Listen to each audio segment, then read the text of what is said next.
Man, top billing to you.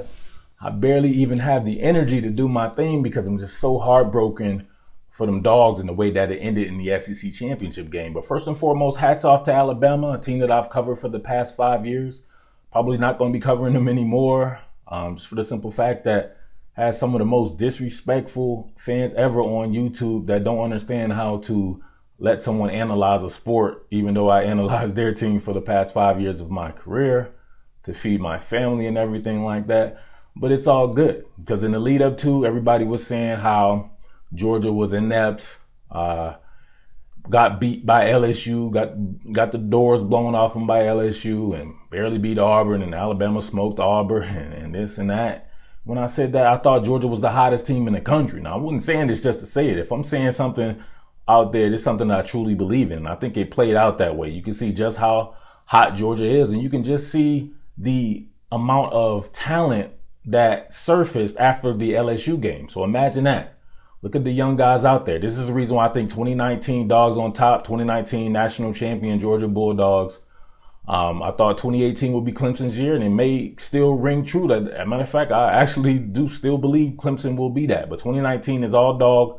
I mean, for the simple fact that you can tell by all the young guys that were out there. Eric Stokes, Jordan Davis, Channing Tindall, Richard LeCount, Otis Reese, even guys like Tay Crowder, Malik Herring, Julian Rochester. All these guys will be back, man. You can really say that you may lose a DeAndre Walker, who's a key cog, the best line of scrimmage player Georgia has. But, man, you saw Brenton Cox out there, five-star Brenton Cox, Adam Anderson, super explosive pass rusher. Dogs will be just fine in that particular category right there. So 2019 Dogs on top. But you got to understand, Georgia is Alabama's equal. So no more hopping on Top Billing Sports YouTube channel in the first place. But definitely no more hopping on there talking about how Georgia's trash and disrespecting my city and my state. All right? So if you want to analyze, let's do that. But other than that, man, just stay away, you know? Georgia is a very great program with very elite recruiting and very elite standards, as you can see now. So sends a couple of plays right there. You can tell the coaching staff is off the chain as well. And the future is extremely bright. So Dog Nation, make sure you hold your head up. And once again, congratulations to Alabama. And we'll see how it plays out. So I definitely have some more in-depth breakdowns and everything like that on patreon.com/committed to the G. That's where you're going to get the in-depth stuff. On the Top Billing YouTube sports stuff, if you catch some Georgia stuff, it's going to be cotton candy. I'm just going to tell you that right now. So the in-depth stuff can be found at patreon.com/committed to the G. And I appreciate you guys all season rocking with your boy, but the off season is where the sausage is made. All right. 2019 Dogs on top. Let's get into a little bit of a breakdown right now. All right, y'all, extremely impressed with the Dogs defense of what I termed Oklahoma. And I think that if you guys will see over the next month or so, I'm going to get into some Oklahoma coverage. You will see just how similar these concepts are from both Alabama and Oklahoma. Very good. So don't take that as disrespect, Alabama people who will no doubt frequent this. I think Oklahoma has the best offense in the country. And you guys are able to replicate what they do in the SEC. So these 3x1 formations right here, I told you to be on the lookout for, or people at the patreon.com/committed to the G, where we do strategy and not the cotton candy stuff that I put on YouTube here. So you got the 3x1 sets. Let's start over here with the tight end, Irv Smith, inline tight end. I think he's going to be running a dig. You're going to have a corner route by your man, Jalen Waddle right here, who's been defended man coverage by, to me, the best corner on the team for next year, Eric Stokes, most talented. I love this kid, man. You're going to have a whip route right here by your man, Jerry Jeudy, I believe. And this may be Henry Ruggs or Devontae Smith, one of these guys just running a clear out route right here. So what you want to do, like I said before, it starts up front. I don't exactly remember how this goes right here. I think you're going to have kind of a twist right here. You have Tyler Clark at the end, so that shows you something if you have DeAndre Walker right here. So you're going to get him looping around on a twist. Tyler Clark coming in right here. But this, all right, you also have, I think this is Ledbetter right here, taking an inside move going on right here. But this is what I like right here. You only rush 3, just like I said. You can't say that I didn't nail this game plan to a T, by what I saw against State and LSU, especially State in its ability to flood the field with coverage, right? So you got to keep a spy on a guy like Tua because he has some really good wheels too. So they allow, I believe, Jawan Taylor eventually is like a green dog blitzer. He will go in if this particular man right here stays in to block. But you have one Adam Anderson here rushing and then dropping back in a spot. So you give him a lot of stuff to really look at, and you allow him to hold the ball. If you rush this guy and you give him a ton of space, he's going to eat you alive. But if you do exactly what you did right here, he has a tough time coming off that first read, and man, he'll give you, just like I said in those videos, he will give you bunnies. He could have had 3 interceptions in this game easily. He had 2, but could have had 1 more, and we'll talk about that. This actually might be it. All right, check it out.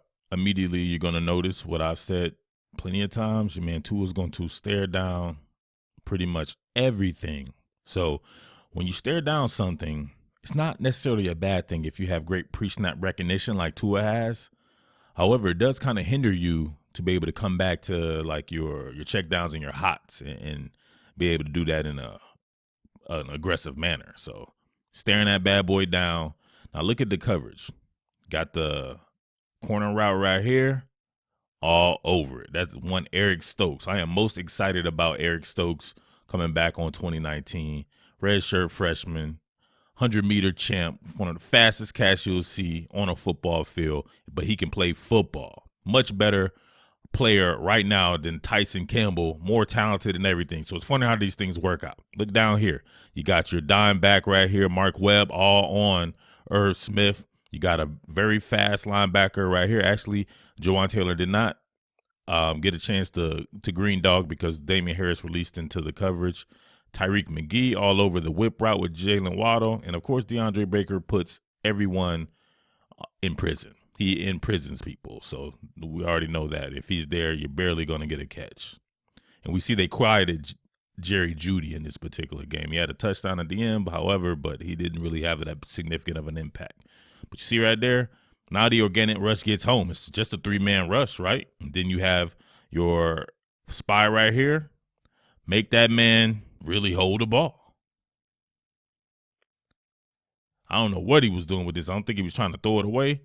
But, man, right there, that should have been a pick. Now, I really love my man Jake Fromm, the General. Remember, don't call him Jake Fromm no more. Call him the General. The General showed himself to be everything that I've said this entire season. We had people coming on here.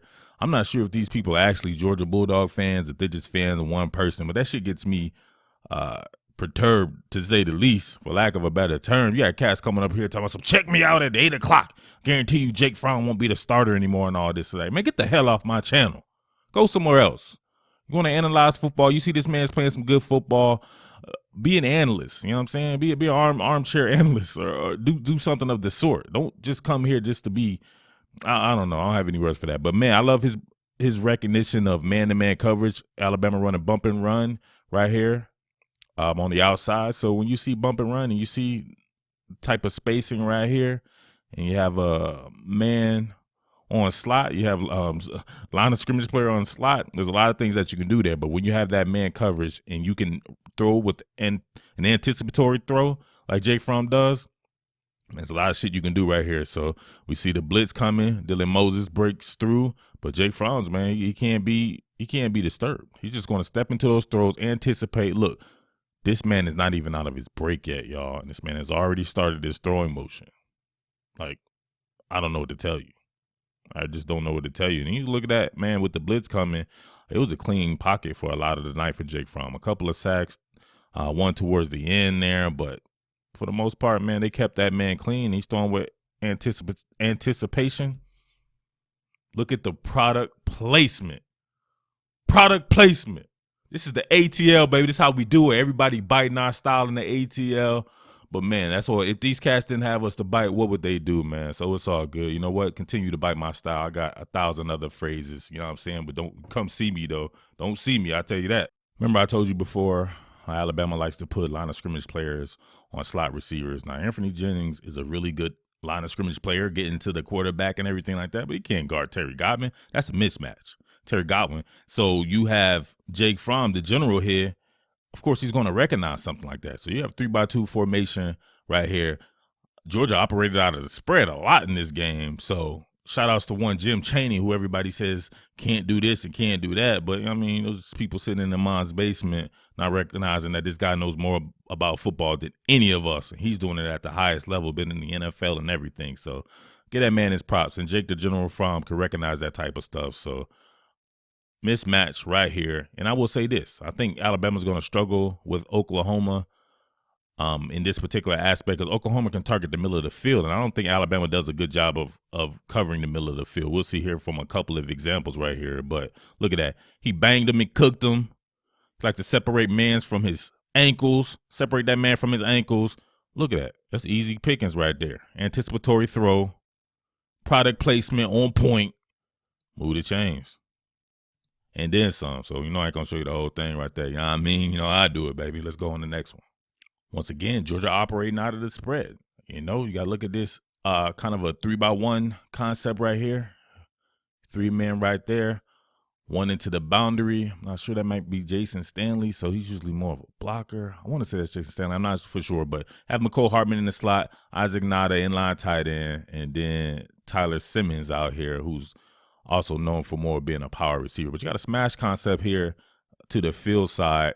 So going to have curl route by Simmons, kind of a post or a fade by McCole Hartman, but you want to get this guy isolated right here. Dylan Moses, for everything that he is, hell of a player, future first-round draft pick, very athletic type cat. He cannot cover, and he definitely can't cover a freak like Isaac Nada. Isaac Nada will have him for breakfast 15 times a week if necessary, you know what I mean? So I think Isaac's just going to be running a post. Dylan's in man coverage. He's going to have to turn and run with him. He can't track and locate like that. So that's just easy pickings from my man Isaac Nada. All right, check it out. Front facing play action fake. Look at the stances from the linemen, man. Everybody's getting down. Big Isaiah Wilson over here. To me, the best offensive line in the country. Definitely the best offensive line coming in the country when you have this man who will slide over the center, so there'll be no more little centers there. And then you have that freak Cade Mays coming in at the right guard spot, and you will have nothing but freaks along the offensive line. But I want you to check out Solomon Kinley, who I've been on all year. You ain't hear Solomon Kinley's name in the game. You know why? Because all he did was go to work. He go to work. He gets busy, gets absolute busy, and he was doing this thing in the game. You see the clean pocket right there, fanning out for Jake Fromm. All right, so you see, let's go back right here.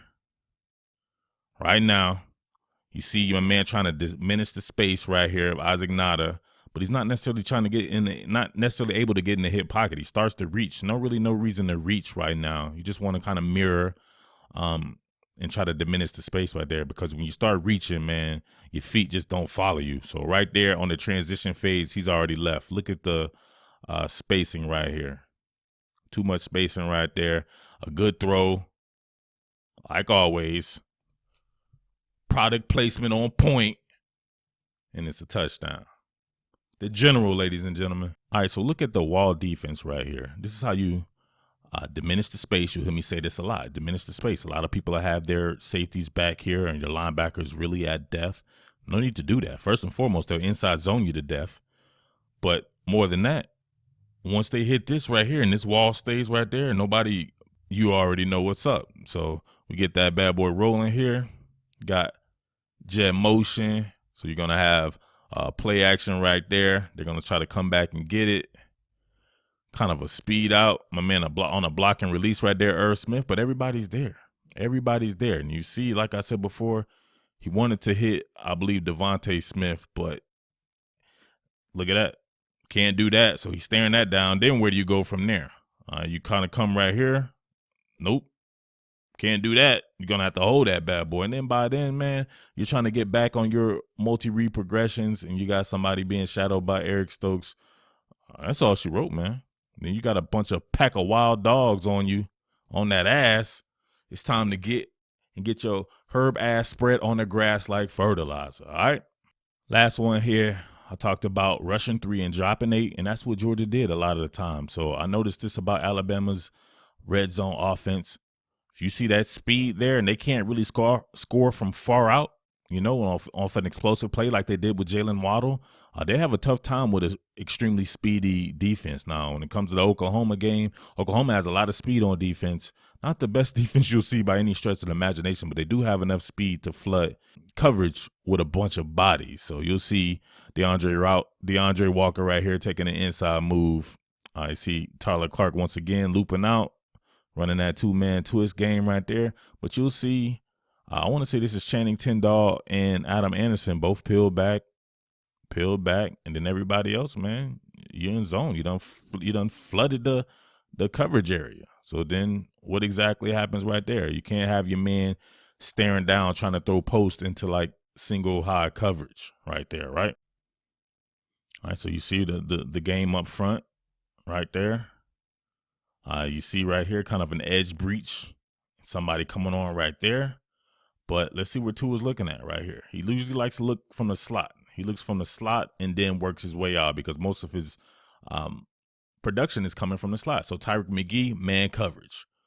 Slot on Irv Smith, man coverage. Tight man coverage up here as well. And then DeAndre Baker doing this thing. He's just going to stick to people however it may be. But now this actually turned into a too deep zone. But if you're going to stare this down and you're going to stare this post, you're not necessarily looking at the coverage. So look at this. Richard LeCounte has a beat on this. You wait too late, picked off. Damn good defense by the Dogs for the majority of the game. But once again, I got to say it, hats off to the Alabama Crimson Tide doing this thing back in the playoffs again.